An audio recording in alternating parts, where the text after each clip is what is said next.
recorded a POB class before, and I'm going to do that today. All right, so terms to be covered is the conglomerates, multinationals, franchises, state corporations, and nationalized industries. Um, you'll have some assignment here to look at local and municipal authorities. We read a little bit about government departments. And of course, you can look at the concept.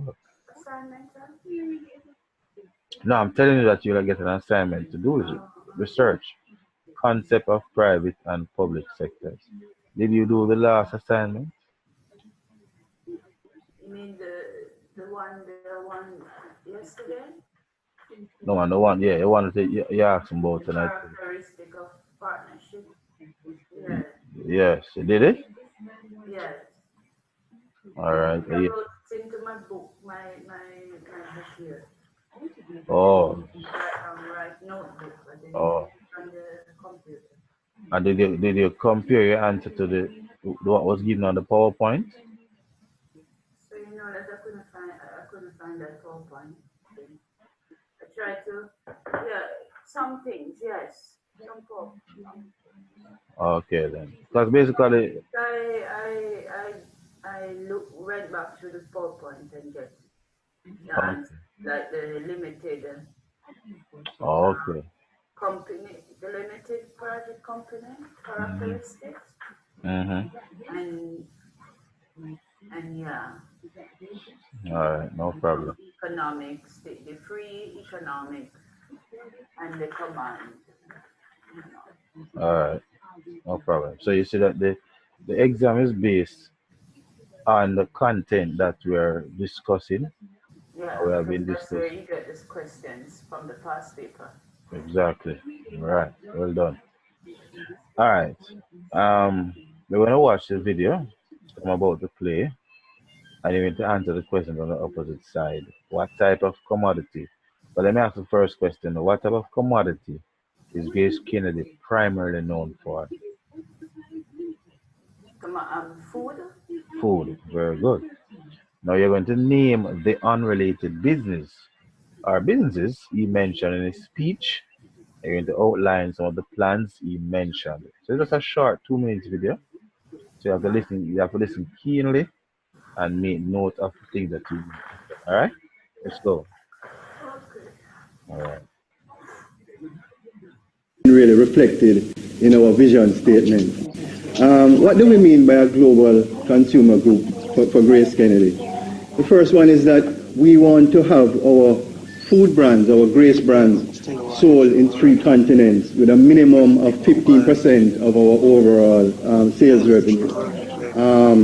We want half of our profits to be generated outside of Jamaica. And we want to form strategic alliances with international partners. So for example, Western Union, who you know that we represent throughout the region in 8 countries, we have said to Western Union that we are now prepared, having built up the expertise over 20 years, to expand with you, Western Union, as a global consumer group outside of the English-speaking Caribbean. For the Financial Services Division, which Courtney is in charge of, we're going to be expanding outside of Jamaica, but we are going to be very specific. We're going to be expanding to the English-speaking Caribbean because we believe that we have a competitive advantage in terms of providing banking and investment, insurance and insurance brokerage, and the Western Union business in the English-speaking Caribbean where we already are. So we have a bank in Barbados where we own 40% Signia with the Cave Shepherd Group. We have a small investment company in Trinidad, and of course we have Western Union throughout the region. So that is our focus going forward with the new team, being a global consumer group, expanding food outside of the region and financial services within the region. We also spend a lot of time in terms of people, and we recognize that you could have a lot of capital, meaning financial capital, but with all the ambitious plans that we have, we're not going to be able to realize these plans without the right people in place. And so when you look at the commitment that we have made, and there are There are 5 commitments, and I'd like to share them with you in terms of realizing these visions. We said our staff, our customers and consumers, our shareholders, our communities, and our creed of honesty, integrity, and trust is going to be so important. We are working towards a 2020 timeline. However, what I'd say, because this is our first year as an executive team, we'll probably go through a comprehensive review of those timelines sometime later this year to see if we, instead of a 2020 vision, we have a 2025. But as we speak now, all the projections speak to a 2020 timeline. All right. So you heard everything as he said? Um, I would say enough. I mean, well, 80%, yeah. But it was clear. I captured most. Okay. So when we say unrelated businesses, what do you think could mean? Well, um, business things that the company maybe not normally be doing or into. Okay. Like they usually, for instance, Grace, they usually do. No, they're known for food products, producing food Mm-hmm. products, but now they will be doing other stuff. Such as, such as. So there's what he mentioned there, business. I mean, banking, investments, and monetary, Money services. yeah, services, yeah, Okay. and right, investments. All right. So bear those things in mind, right? Mm-hmm. Bear those things in mind. All right. So let's proceed further now. Now, here are some pictures now. Can you read them for me? Yeah, General Insurance Company. Grace Grace. Kennedy, you know. Okay, Grace Kennedy. That's what the logo there, no? Exactly. Yeah, General Insurance Company Limited. Mm-hmm. And then you have the Grace Kennedy showing foods. Mm-hmm. So first they have insurance, then they have food, they have global financial, which maybe that would be the bank you Mm-hmm. mentioned, Yes, yes. and then you have the money services like transfer, money transfer, Yeah. Western Union. Very good. So if you were to define, if you were, what conclusion then could you draw about Grace Kennedy based on these pictures right here? Um, they are uh, kind of company, like what you call it. Is it conglomerate? Conglomerate, yes, it is. So yeah, you have some prior knowledge then.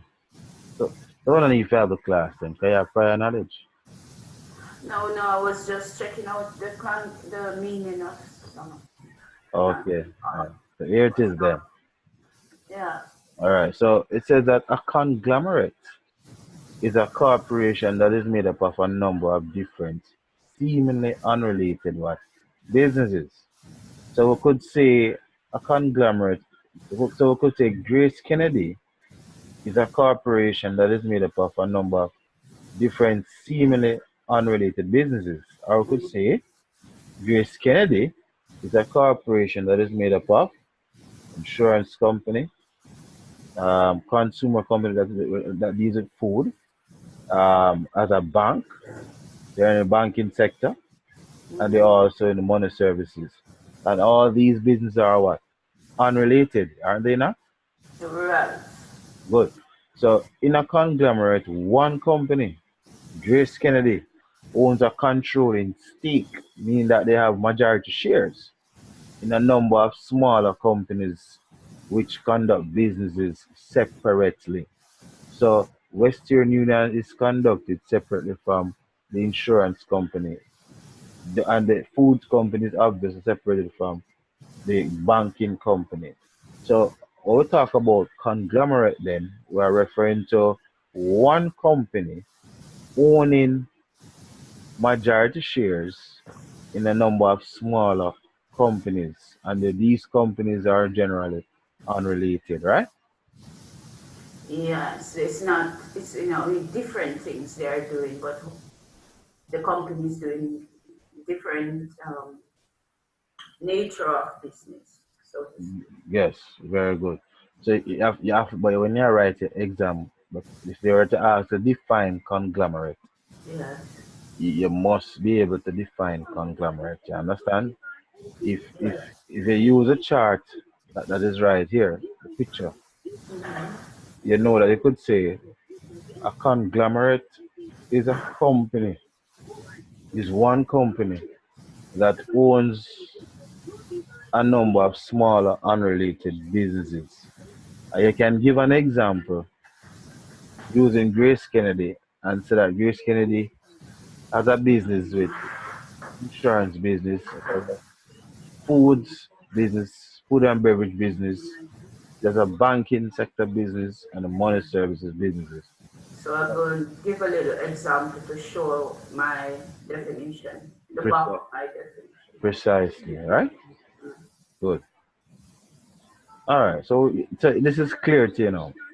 Yeah, business. Okay. Now, why you look at this picture and tell me what you observe? Well, I see the map, world map, I think. Mm-hmm. And what else you observe? Courier service. Very good. What's the name of this company? Well, DHL. DHL.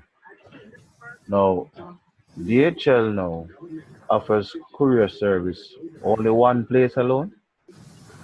No, it's a global Global. So, corporate. good. Now, what word do you think you could use to describe DHL? And what word? One word? Yeah, one word you could use to describe DHL.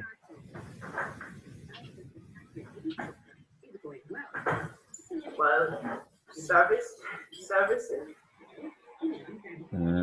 Okay. Well, or courier. The service that they offer is courier service, right? Basically, it is referred to as multinational. Oh, multinational. Can you read the definition for me, please? It's the definition for multinationals, Mm-hmm. an enterprise conducting business in several data channels. What are the data?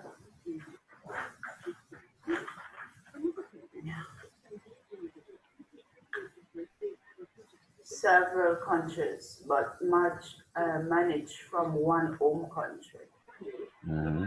In general, and any company or group that receives 25% of its revenue from operation outside of its own country is considered a multinational corporation. So, Yes, it says it's an enterprise conducting business in several countries, but managed from one home country. So the base. exactly. That's the base, Yeah, headquarters. Exactly. yeah. Generally, any company or group that receives 25% of its revenue from operation outside of the base is considered an international company. Okay. Very good. And I see that you made the attempt to put it in your own words as well. Hmm. Very good. And I want to tell that I put the definition in my own words too. They use quarter, I use 25%. Okay. They use operations, I use conducting. So I Oh, didn't take all the definition as it is. All right, so as you can see, that DHL operates a courier service business in several different countries, but it is managed from its home country, which is the United States of America, right? yes. So DHL, as you can see, is a multinational corporation, and if they receive no less than 25% of their revenue from operations outside of the United States. Follow? Yes, they receive no less than 25%. Yes, I said no less because they could very well receive more than 25%. Yes, but it should be less than 25. Ex- Then it would not consider multinational. Very good, very good. So, as based on their information, though, the facts, I have a little history on them for you right here. Now, on the 24th of September, they did not state where Adrian Dallasy, Larry Hillbloom, and Robert Lynn. As you can see, the D, the H, and the L in their company name Uh, incorporate DHL. So DHL is divided among three founders, right? yeah.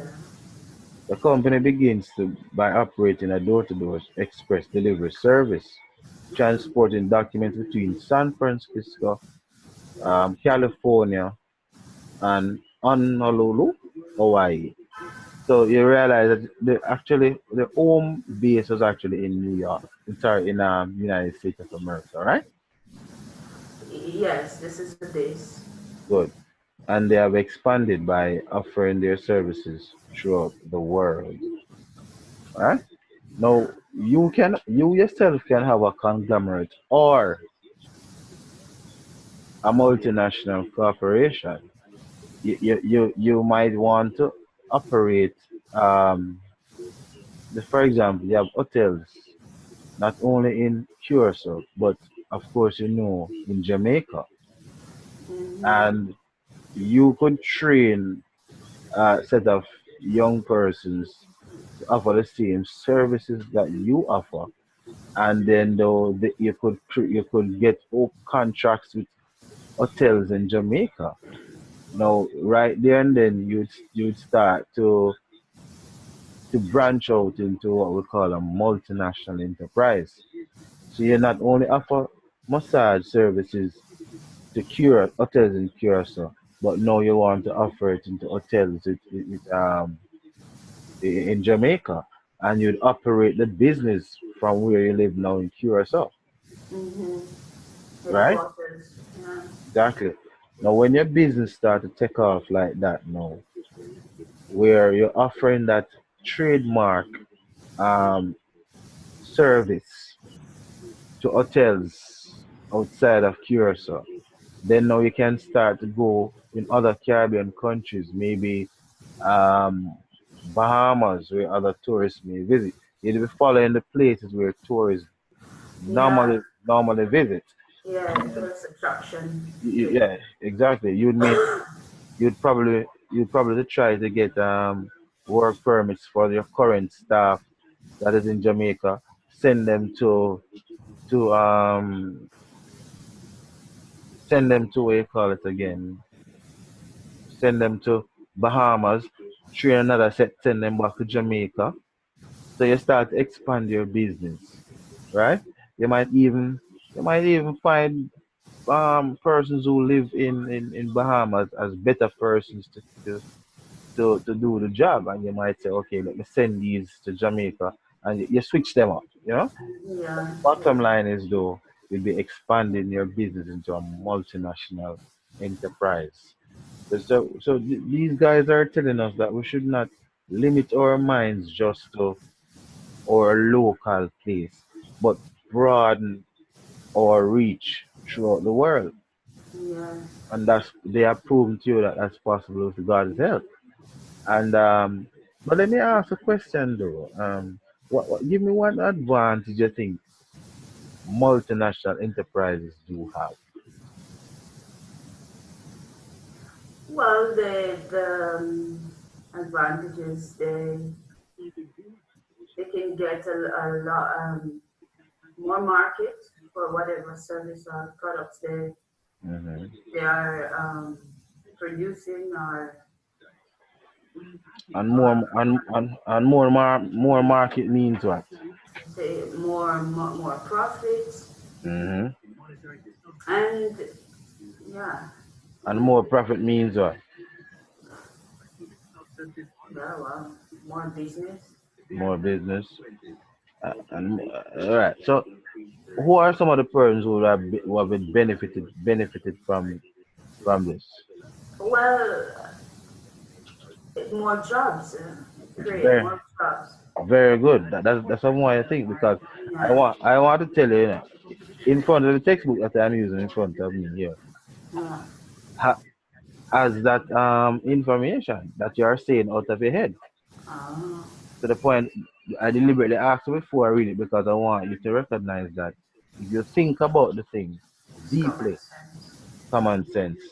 So one of the advantages is employment provided for locals Yes, because when DHL comes to Curacao, let's say, for argument's sake, Curaçao's one of the agreement that DHL have to make with the government of those various locations is that their people get first preference yes. in getting jobs. Mm-hmm. So they being a foreign investor would have created jobs for the locals in those countries, Mm-hmm. right? So it's a And development of economic. good. So one of the advantages is that large injection of foreign capital. So you find that foreign dollars will be invested also Yeah. in the country and therefore creating a better economy. Mm-hmm. Transfer of skills from the foreign counterpart of the local. So for instance, um, Jamaica might have a better marketing team, and so they might take the marketing team from Jamaica to another country that they need to break into and let that marketing team spend some time in that country. And so you will see transfer of skills, right? We might be very weak at management, and they might say, okay, they're going to send some of our persons to train in various countries. So those are some of the advantages of having a multinational corporation to the host country. Of course, revenue increases since more taxes are paid to the government, so the country also benefits, right? Mm-hmm. All right. So, do you know have any disadvantages that you think might be there? Well, well, I'm not sure. Maybe there may be one or two, but there are more disadvantage than there's more advantage than disadvantages. Maybe in tax in the different country there are tax the regulation of the country may have a disadvantage on Mm, the business itself, the okay. company itself in terms of taxation Mm, and the economic with the economic no fluctuation, inflation that they call it. okay. And Yeah. it may be in that way. You will have some in Okay. terms of inflation, Mm-hmm. where dollars is concerned. Okay. I got you. All right. Yeah. All right. Now, one of them. Let me give you a few of them though. They said the risk of abuse of workers' Okay. rights and poor working conditions in the factories. So Okay. maybe some of the workers that may not necessarily be from the local might run the risk of their rights being abused. Um, and not just that, but probably international coaches may not want to pay workers according to how they're supposed to be paid. Possible destruction of the environment. So if like how Jamaica now is in a hurricane region, then if it have a lot of hurricanes, then some of their businesses might have been destroyed by natural disaster, depending on how often natural disaster comes to that country. That's true. Good. Natural Um, disaster is one of the very, disadvantages. very good. And they said possible intimidation of trade unions. So maybe trade unions might intimidate them, pressure them to pay their workers more money and give them more. So that would affect their profit. Because they pay out more money, it affect them profit, don't it? Mm-hmm. Um, Possible abuse of customers. For example, babies feed breast milk substitute for children exposed to intensive tobacco marketing. Right? So a lot of things can happen, but they are just mild. They are important things to look at, but they're just something that you probably wouldn't thought of as a business person, right? Maybe, yeah. Okay. But say, yeah, it all depends on the country that you're dealing with. All right. Now we're going to. I broke up the characteristics of the multinational corporations to make it try simple. Now, one of the characteristics of the multinational corporation is that it is formed by different foreign investments, right? So, different foreign investment would form the multinational corporation. You understand? Not really. All right. The word foreign, sorry, direct foreign investment. All right. DHL is in Jamaica, and I'm certain DHL might be in Curacao, don't it? Mm-hmm. Good. So the corporations are formed by foreign investment. The company depends on foreign investment, whether it be cash, whether it be human resource, etc.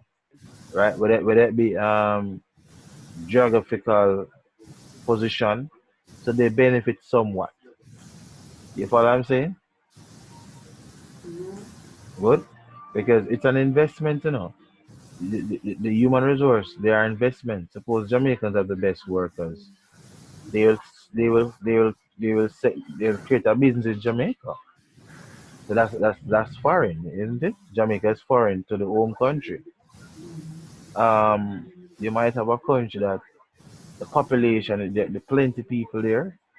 So of course, because of the reach of consumerism, because of the level of consumerism, a particular country might offer the multinational, might offer DHL. They might want to have a base also in that country. You might have a country that does offshore banking that there's less tax. That's a form of investment. You have to look at the different things. So that is how the multinational corporations come because they see where they can plant their businesses where they could increase their profits, right? Okay. Another characteristics now, of course, the headquarters is located in developed countries. So, like for example, DHL, its headquarters in the United States, which is a developed country. True. Yes. Um, the employees they make use of modern technology and they spend a lot of money on research and development. Of course, if you're not using modern technology these days, then your company might become dormant and nobody's aware of it. So, for example, a lot of businesses are using Facebook to make the world become more and more aware of their services and commodities, goods and services, right? Yes. They might be using technology in terms of uh, the how you collect money. People they might say, all right, let's create a cashless environment. Some of their consumers might not want to work with cash, but they have a debit or credit card, so they get the machines that they could swipe to receive their payments from their clients, right? So they're using up technology. Now, in terms of research and development, now, in terms of research and development, now, for the companies to expand their businesses, they have to do research on consumer behavior, right? Take for instance, CDP MathLab as a business. We want to reach more international clientele because their economy would have been better than the Jamaican economy. So if we would have to do research on Caribbean nationals to find out where these nationals have great interest in terms of take for example, Jamaica market might not be such a great market. One, the young persons here might not be ambitious anymore. They might not want to go to university anymore. They just want to hustle. So if you have a country that have a lot of hustlers and they don't have no importance, they don't value education, then you won't have no customers. Who are you going to teach, right? True. So you have to do a research to find out where it's feasible for you to put your business. Let us say that I might think that Antiguans might have a better, they value education more. Then it simply means, but some of them probably did not get it because of various reasons. But here's an opportunity for them to still get their education. So you will want to push your services to those countries. So research is important, and when they research, they don't waste any money. You understand what I'm saying? So Mm-hmm. these countries carry out their research. They want to ensure that it is feasible to put their businesses there. Because courier service is important to Jamaicans because they trade between here and other countries, right? So they recognize that Jamaicans have a lot of Jamaicans elsewhere in the world, the diaspora, and they have Yeah. families wherever. So they might want to send packages from where they are to their other family members in various countries. And as you see, they must have done the research to make that decision. Yeah. Um, they spend money on development. They have to develop their staff. Maybe the staff needs to be trained and in the different areas. So, for example, even in your business, you might discover that adding diet to your massage business would have been a good thing if you do that. And so you train your staff to prepare meals for your clients that they're getting a double service because you are a part of the healthcare industry, right? Yeah, that is one of the things I was thinking about. So, but in terms of yeah, juicing, Mm-hmm. I bought a juice extractor, so I'm doing juicing for myself, and I'm Okay. thinking about introducing it after, before the massage or after the massage. You know, you can get Good. a cup of natural juice Good. extract Good. Very as a good. part of the health benefit, the health practice. Good. And also too with your business, you could offer counseling because maybe they come to you very stressed out for Oh various reasons. yes, oh yes. A lot of time, every day, I don't even know how. I don't even know how to answer some questions, you know. But you're right about that. I'm seeing that every time. I'm thinking about, you need to find ways how I can give advice.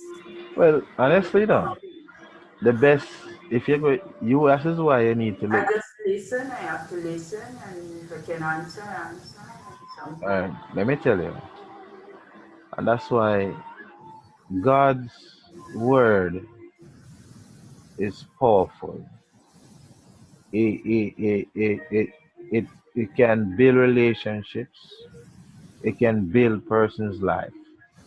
Like for instance, a couple, a husband might come to you or a wife might come to you for massage, and he said, Anne Marie, I don't know. I constant my relationship between my wife and I, and my husband and I are not working. And you might say, okay, then, do you guys have a lot of disputes? And you might be saying, because of your knowledge of the proverb that says, a soft answer turneth away wrath, but grievous words stir up anger. You might say to them that, maybe if you responded to the matter that you're offended by in a softer way, then the other individual who create the earth, you increase it. Because most relationships, could be saved depending on how the individual respond to a problem. Yes. right? So Don't put fire to fluid, something like exactly. And another part of the scripture that says that we should not do anything in strife or in vain glory, but for lowliness of mind. So you say even though you might be correct, it doesn't necessarily mean you're going to constantly quarrel with the person. You just leave it everything at the foot of the cross. So that. knowing reading the Bible and understanding God's word, you can use that as a ways of counseling them because then they read the Bible. You understand what I'm saying? So Yeah. don't just focus on secular advice. The best advice comes from the word of God. You understand? Yeah. Now, another characteristics of a multinational corporation that they are capital intensive. Good. So they go after increasing the capital. You Yeah. follow now? Good. Right. Yes. Yeah, because remember I learned a term last week. Talk about retain the profits Yes. and retain profits used as a way of building the business. Right. Good. So they will do a lot of things to retain the capital because retain profits come back into capital, right? Mm-hmm. So these are four of the characteristics of the multinational corporations. And as you can see, as I said, when you're making a notes, if you put everything together here, you'd have had a complete paragraph. But I took them, you're right, the main thing you're talking about is a multinational corporation. What about it? They form by direct foreign investments. And you can give examples. Their headquarters are located in developed countries. Example, San Francisco, United States. They employ modern technology. And you might say to yourself, how can I make my business into a multinational corporation?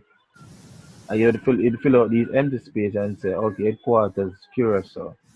Who are my foreign investors? Um, what are the technologies that I employ? How much money will I spend on research and development? So you're constantly using the idea. You follow? Yeah. Okay. Now, let's just look at the picture right here, right? Yes. Now, can you identify this KFC? I don't know if you can you? Where is that? Curacao. So I made sure to take a picture of the two different countries. So this KFC is in Curacao and this KFC is in Jamaica, right? I want you look at both pictures. What you notice? Well, the one in Jamaica is more bigger, more looking more established, What more about and more busy. so you're looking at that. Alright. But what I wanted to look at though is the design. And the design, yes, this is a different look.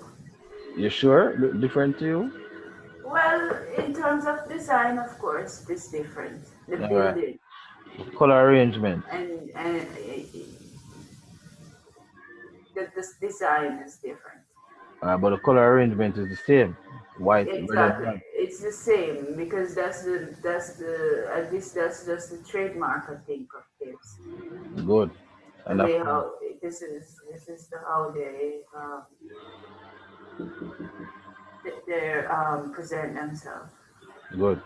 I see they have their logo is still there. Yeah. Alright. You're always going to have a third term, which is franchising. Mhm. Mm. So it's another concept used in the business world. So let us say that this is KFC right here, the headquarters of KFC. But you have different KFC stores in various parts of the world. You recognize that based on this map? Hmm. Good. Now, there's an arrangement where one party, the franchisor, so the founder, the parent company would have been the what? Franchisor, right? Mm-hmm. Grant another party, the franchisee. So, for example, let us say that you in Curacao want a stake in the KFC brand, then you'd now become a franchisee. Good. Yes. So they grant them the rights to use its trademark, and that's why when you look at all the KFC stores, they have the same logo. Good. And also the trade name, as well as certain business systems and processes. So the terms of the color code will be the same. The services will still be the same. If the KFC in America is renovating, then the KFC in Curacao and Jamaica also has to be renovating because the design change. They have to follow the same design. You get it? Yes. All right. So it says as well as certain business systems and processes to produce and market a good or service according to certain specifications. So not because you have a franchise mean that you're the owner of the brand. You understand? Now the franchisee usually pays a one-time franchise fee plus a percentage of sales revenue as royalty. So you see, you don't own the business for yourself. You have to give back to the parent company. Mm-hmm. Yeah, you have to give back to the parent company. No, so you pay a fee plus you give them a percentage of the sales revenue as royalty. So in every franchise, the franchisor is an expense to the franchisee. Make Yeah. sense? Yeah. Yeah, yeah, because it come out the revenue. Yeah. And they gain immediate name recognition. They get tried and tested products, standard building design and decoration, detailed techniques in running and promoting the business, training of employees, ongoing help in promoting and upgrading the products. Good. So this really is what franchising is all about. And if I may read a definition for you, it says franchises an authorization granted by a government or a company to an individual or group enabling them to carry out specified commercial activities. For example, acting for a companies, acting as agents for a company's product. Good. So these stores out here in Jamaica and Curacao for KFC are franchisee. You understand now? Yes, I understand. So you can also have a franchise system for your business too. Because if you have a trademark or a brand and persons want to partake of the revenue that you are collecting worldwide, they'd want to open a massage salon in their part of the world. And the parent company will benefit from it because getting the fees and getting a percentage of that person's sales would make your business better, right? Yeah. Uh-huh. And this is how the churches work, But I shouldn't say churches. This is God's economical plan for us. He says that we should give him back a what? 10% of our increase. Make sense? And Mm-hmm. some persons find a problem with that, but yet still they would give back a parent company a percentage of their revenue. God is not asking you for a percentage of your revenue. He's asking a percentage for your increase, which is your profit. So you based on what your profit is for the month, the profit you make for the month or for the year, you give your 10% of that back to God, right? And what God does, God uses these. And please note that every person in the world is a franchisee to God because we own nothing in this world. We're just using God's trademark and His trade name. Isn't that true? It seems like that. Exactly. So The business you have there is not yours, you know. God just lend it to you. Yeah. You understand? You're a franchisee. So you have to make sure you return what belongs to him, which is his tithes. Yeah. You understand? And a free will offering that you can give any amount that you wish. But that 1/10 of your business is important. Okay? Whether you're a Christian or not, you're expected to pay your tithes. So you just find one church and say, all right, you go contribute. You're going to pay tithes at this location. Very important. I want to tell you too. The business such as Kellogg's and Ford, these men pay tithes. So you think that them business just grow on its own just so? No, no, no, no. They pay their tithes. You understand? Good. Yes. And why you think some of them probably don't want to give them money to churches, but them give them money to charities. Yeah. So you have a There are ways in giving tithes, not just church only. no, no, no, no, no. One way to give your tithes. One way to give your tithes. Yeah, guess deal. One way to give your tithes. But what did you say about charity? No, I'm just saying these people who don't believe in that them give charity. So you Oh, have a social responsibility as a business person. okay, okay. All right, good. All right, so you understand the concept of franchise, though. Yes, it's that I understand this. All right, let's go. That the headquarters are the franchise and all the other outlets are franchisee. Yes, subsidiaries. All right, now we're going to look at state corporations and nationalized industries. All right, now can it tell what you see on the picture here? Public transportation Mm-hmm. Owned and owned by owned by government, government, because JUTC is Jamaica Urban Transport owned Company. by the state, It's yes. owned by the state.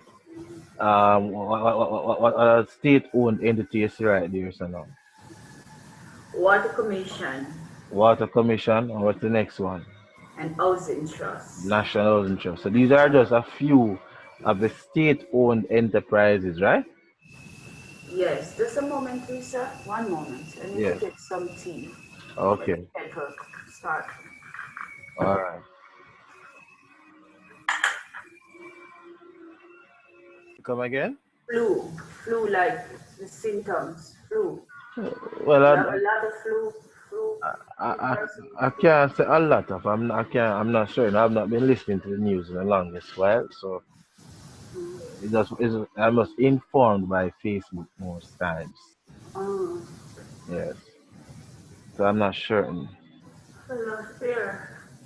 Well, if you're having a flu, it's good to soak onion in water. If you have onion, Yes, and garlic too at the end of yeah, it. you can drink the onion water. It helps. All right. So based on the definition here, it says a state-owned enterprise is a legal entity that is created by the government in order to partake in commercial activities, right? On the government's behalf. It can be either wholly or partially owned by a government and is typically earmarked to participate in commercial activities. So this is the government's way of gathering additional revenues to help to support their programs, national programs, right? Is that Yes. clear?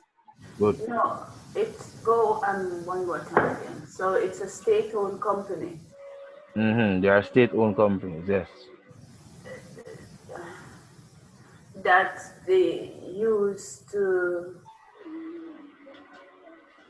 finance what? To finance government national programs. Okay, like education, things like that. Yes, education, yes, they have to pay their public sector workers. Okay, And they might have youth development programs, okay, trainings and trainings and so forth, yeah. okay. All right. So some of the revenue collected from some of these state-owned enterprises will help to finance other projects that they may have. Good. Yes. All right. Now, so some of the characteristics. I think we have the characteristics here. But definition is okay for you, right? Yes. All right. These PowerPoint I will have, huh? Yes, man. Yes. All right. But I'm currently recording it as well, you know, so you'll have access to the recorded version of it. All right. Yes. So, good. Okay. So we're going to look at the characteristics now of state corporations. So one, of course, is funded by the government. Two, state-appointed auditors monitor all accounting procedures. So you can, if you're in the business of accounting, to do accounting, you can actually be working with the government, and then you'll be auditing all of the different government agencies, right? Is that clear? Yes. Yes. All right. Good. Then now, you must have heard the term auditor general before, don't you? Yes. Good. So they collect the annual accounting reports. Because you know at the end of every financial year you have a income statement, Yes. good, balance sheets, etc. So all Right. those reports goes to the Auditor General's office. Okay. So the Auditor General is the accountant for the government. Okay. That's why it's named General. Good, Auditor General. And then now, of course, the state corporations are non-profit organizations. They are not in it to make a profit. They are not Yeah, in just the like you said, it's to fund other projects. other projects precisely. All right? They don't make profit, but they expected that these corporations may break even. So they break even. So the amount they put in is the amount they take out. So there's no profit. Make sense? Yes. Good.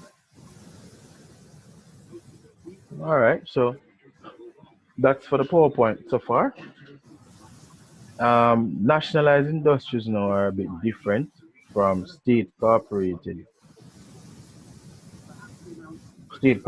I'm gonna give you the definition. Ready? I need to write them? Yeah. Right now on the PowerPoint. Okay, one minute.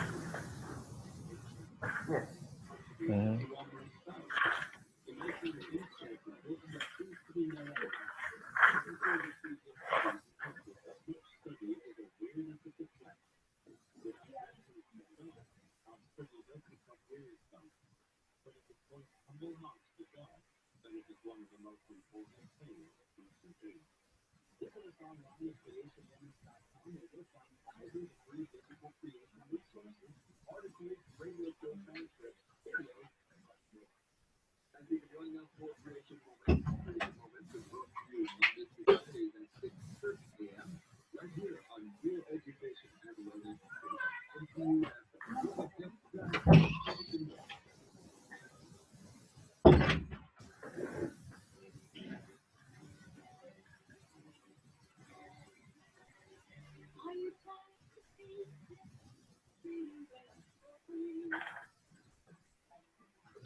Giving all to Jesus.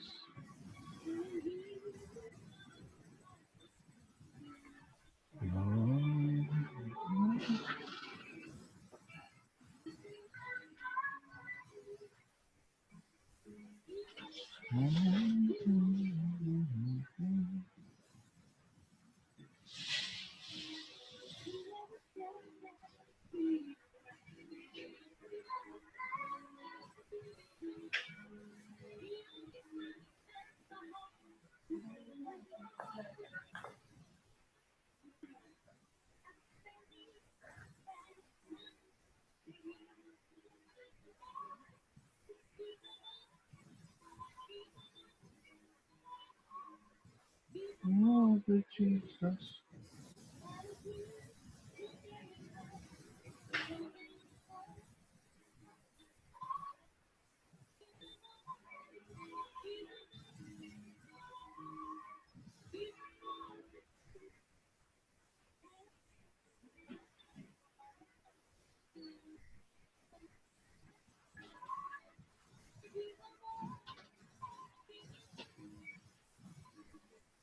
Give them all to Jesus.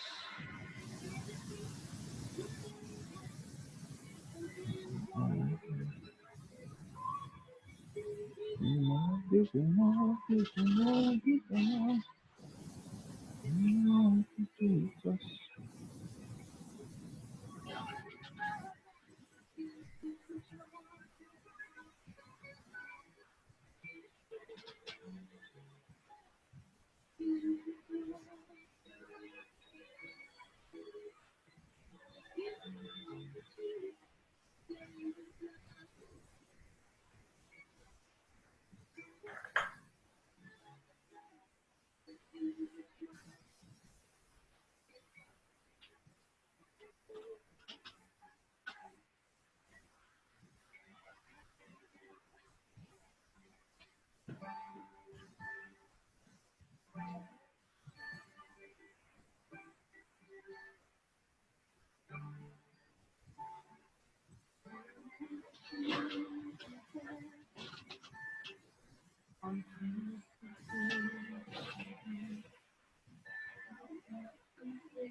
What is the line, Minister, sir? All right, I figure more or less. All right, so for example, you have you have schools, right? You know that schools were once privatized. They were once owned by different churches, right? Oh, And now, maybe because the schools were not able to operate on its own anymore, the government takes over and nationalize the education industry, right? So now these schools would have been managed by a board of governors.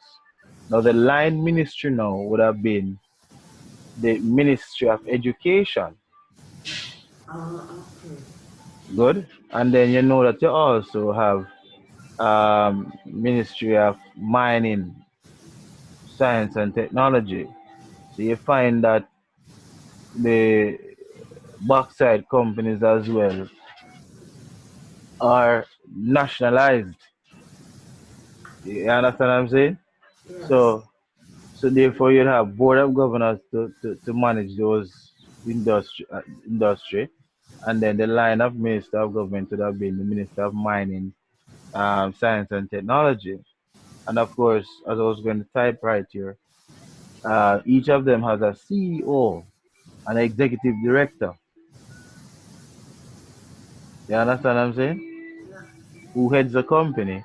And of course, as you know, the accounting reports of these companies must be laid with the auditor general or a government accounting firm. Follow? Okay, yeah. Now, characteristics of nationalized industries. We're wrapping up now. Display common features including the following. Now, of course, they're all legal entities, right? Yes. The state is the only shareholder, right? Yes. And they are managed by boards of directors that are appointed by the state. So these are just three characteristics of nationalized industries. Good. So they are. if they ask you to give if the examiner asks you to give three characteristics or two characteristics of the nationalized industries, you'd say that they are legal entities. Obviously, if they're owned by the government, they must be legal entities, and so. Yes. And if they're owned by the government is the only shareholder, isn't so? Yes. And they are managed by a board of directors that are appointed by the state. Make sense? Yes. Good.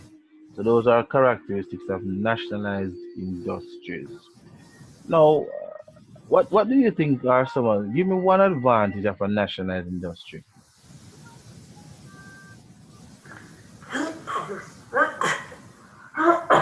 Sorry.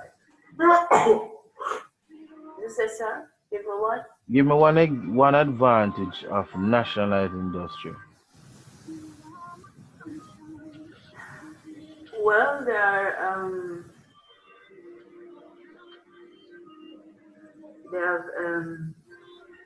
they're the only shareholders. Very good. They're the only shareholders. So ownership and control are in the hands of the state. Thus all profits remain in the what? Country. Yes. So whatever money is made by these industries, it's not taken away by some foreign investor and carry overseas. Yes. Everything stays in the country, right? Mm. So the more industries owned by the government is best for the interest of the country. Yes. But when the government starts sell out the industries like the sugarcane industry, it sold out Air Jamaica, it sold out Jamaica Public Service, it sold out communications in terms of it was telephone of Jamaica, they sell that out as well. So the government start to lose revenue right there, Yes. right? Another advantage, the company is in a better position to service the needs of the community. For example, funding of community projects in education, sport, and culture. And then nationalization prevents private monopolies from being formed. Right? So consumers will not be affected. So if you know say you have a Jamaican government owned supermarket, they're not gonna kill you with no heavy tax. Make sense? Yes. Good. So you have to use it. You have to use your common sense when you're answering some of these questions. Give me one disadvantage of nationalized industries. One disadvantage.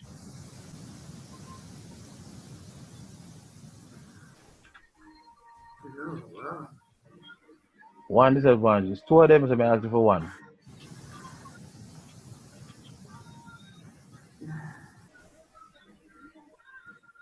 People who work with the government tend to have what? Would you work with the government? It depends. What it depends on. The salary. Exactly. And then the disadvantage that relatively low salaries paid to directors may not attract the best expertise. So a lot of Yeah. persons would rather have their own business than working with the government because the money that they make is far better than what the government would have paid them when they operate in a private industry.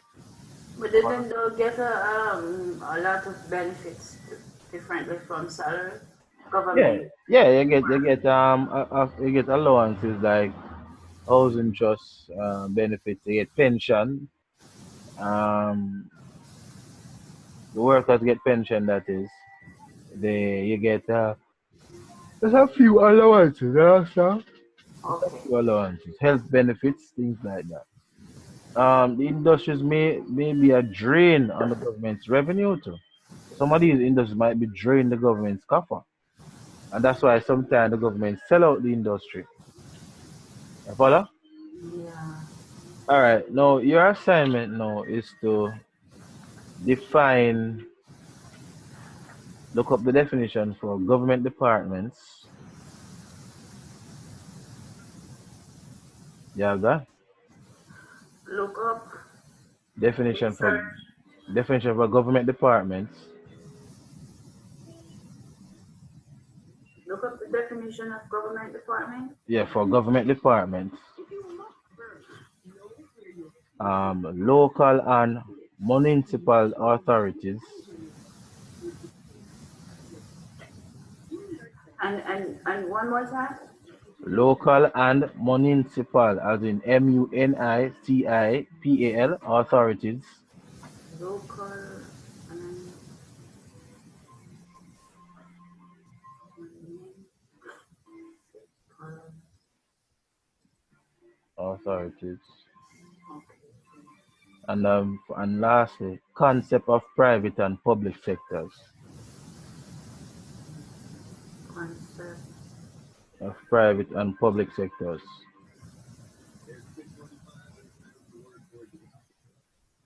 private and public sector. Hmm.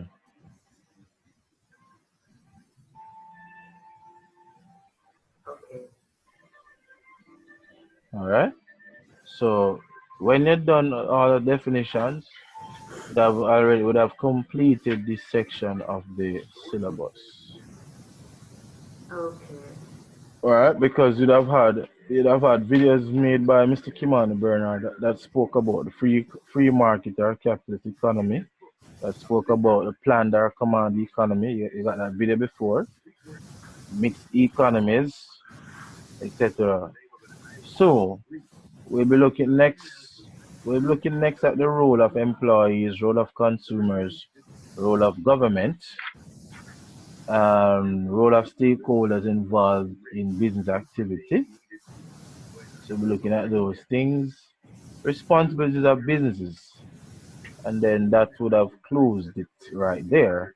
And then I'll give you an end of test unit. I'll give you a test based on that. All right? Responsibilities of business. Responsibilities of a business. Okay. Yeah, so we get a So test. this is the last chapter, last unit. Now on the last of this unit. Okay. And then next, what is it?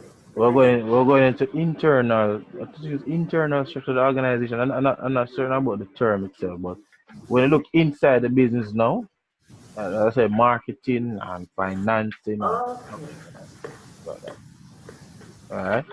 So this is it Yeah. for today. Hope you have a lovely day and a lovely weekend. How was your class today, ma'am? It's good now. Informative as usual. It was okay. That was okay. All right. So please have a good I morning. need to study more though, isn't it? What I told you. I feel like Let me tell you. Let me tell more you. than one subject, which is HSB, Let me tell you why. Let me tell you why you feel that way. because I'm alone, eh? No, you have to use up the technique that I tell you to use. Using graphic organizers. Go and spend some more time on that because when you use graphic organizers, it make information easier to understand. So when you're studying, you make your graphic organizers based on what you're reading. So you don't have to read over back again another time. You just have it. And one of the best methods too is to associate what you're reading with the real world because whatever you're reading now is coming from the real world. I showed you a video of Grace Kennedy, uh, the executive officer. Yeah.